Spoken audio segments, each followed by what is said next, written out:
Shalom, salam sejahtera buat Bapak, Ibu, Saudara-saudari sekalian. Di pagi yang indah ini, marilah kita menerima sapaan firman Tuhan melalui renungan harian HKBP Sutoyo. Kita bersatu dalam doa. Damai sejahtera dari Tuhan Allah yang melampaui segala akal, itulah kiranya yang memberkati hati dan pikiran saudara, di dalam Kristus Yesus Tuhan kita. Amin. Firman Tuhan pada hari ini diambil dari kitab Matius 6 ayat 33. Demikian firman Tuhan. Tetapi carilah dahulu kerajaan Allah dan kebenarannya, maka semuanya itu akan ditambahkan kepadamu. Dalam bahasa Batak dikatakan, Sejumolo ma lului hamu harajau di dewata dohot hati goranna, dungi tambahonon nado sude aka ondeng tuhamuna. Saudara-saudari yang terkasih dalam Yesus Kristus, ada satu pertanyaan untuk kita.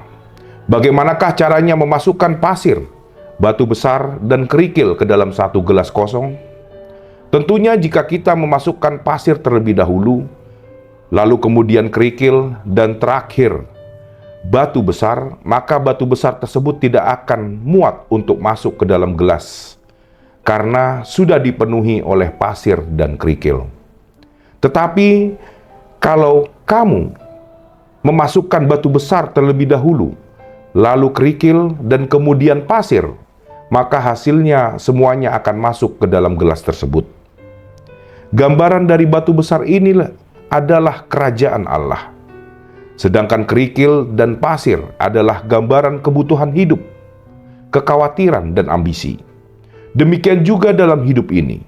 Jikalau hidup ini diisi terlebih dahulu dengan hal-hal kecil, yaitu uang, status, kekhawatiran, maka hal utama yaitu kerajaan Allah tidak akan lagi mendapat tempatnya. Tapi kalau Tuhan diutamakan, maka hal lain akan ditambahkan dan menemukan tempatnya. Saudara-saudari yang terkasih dalam Yesus Kristus, inilah gambaran dari firman Tuhan kita hari ini, dari Matius 6 ayat 33, di mana ayat ini ingin mengajak kita untuk memprioritaskan kerajaan Tuhan daripada hal-hal lainnya, seperti makan, minum, pakaian, dan lain-lain.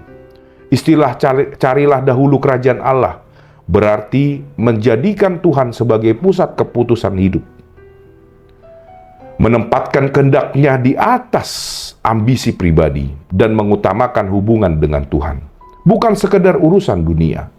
Ucapan Yesus ini bukan berarti ingin menolak semua kebutuhan duniawi, melainkan Yesus ingin mengajak kita, orang percaya, agar dapat mengatur setiap prioritasnya.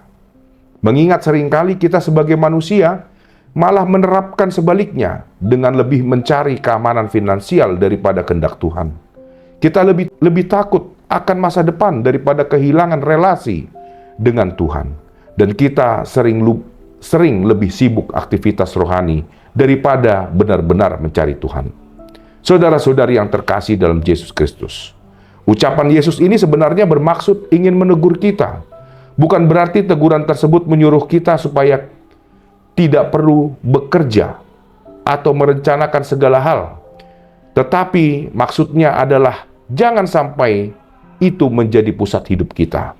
Karena dengan melakukan sesuai yang Ia perintahkan, maka Ia pun memberikan janjinya kepada kita dengan mengatakan, semuanya akan ditambahkan.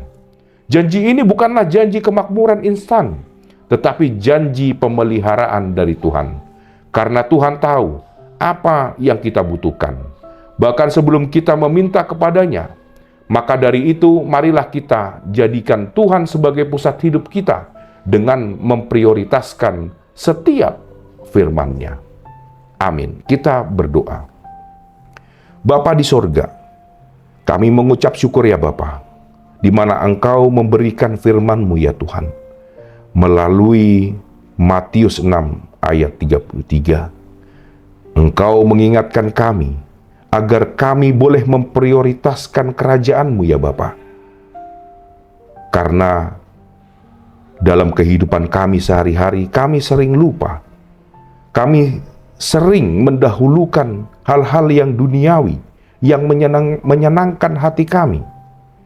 Ampunilah dosa kami Tuhan. Biarlah melalui firman-Mu ini, kami diajari selalu dan kami dikuatkan untuk selalu melakukan yang sesuai dengan kehendak-Mu. Berkati jemaat-Mu Tuhan yang menonton channel ini.